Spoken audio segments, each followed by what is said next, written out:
সকলের প্রিয় অন্যতম শিক্ষক সঞ্জয় ব্যাপারী, তার জন্মদিন আজকে আমরা পালন করলাম সবাই মিলে। খুব ভালো লাগছে। সঞ্জয় আমাদের অত্যন্ত কাছের এবং প্রাণের। সঞ্জয় ভালো থাকুক, ওর বাকি পরবর্তী জীবন সুন্দরভাবে কাটুক, স্কুলেও যেন সুন্দরভাবে দিনগুলো কেটে যায়। তারপরে আমাদের দ্বিতীয় যে আমরা আবার জন্মদিন পালন করছি সেটা হচ্ছে আমাদের প্রিয় অরিজিৎ বাবু, অরিজিৎ রায়। তো তাকে আমরা পেয়েছি খুব সদ্য। অত্যন্ত একজন ভালো শিক্ষক, কত কম সময়ে সকলের সঙ্গে নিজেকে জড়িয়ে ফেলেছে, আপন করে নিতে পেরেছে। শিরুৎবসত স্কুলের মনে হয় এটা একটা সৌভাগ্য, বা উল্টো দিক থেকে বোধ হয় অরিজিতেরও একটা বাড়তি পাওনা।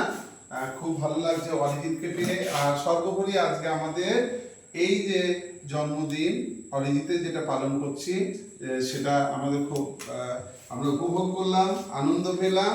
আর বিদ্যালয়ের তরফ থেকে অরিজিতের পরবর্তী জীবন আরো সুন্দর, আরো মধুময় হোক, ও যেন বাকি জীবনের সব দিনগুলো যেন আনন্দে কাটায়। এটাই ধন্যবাদ।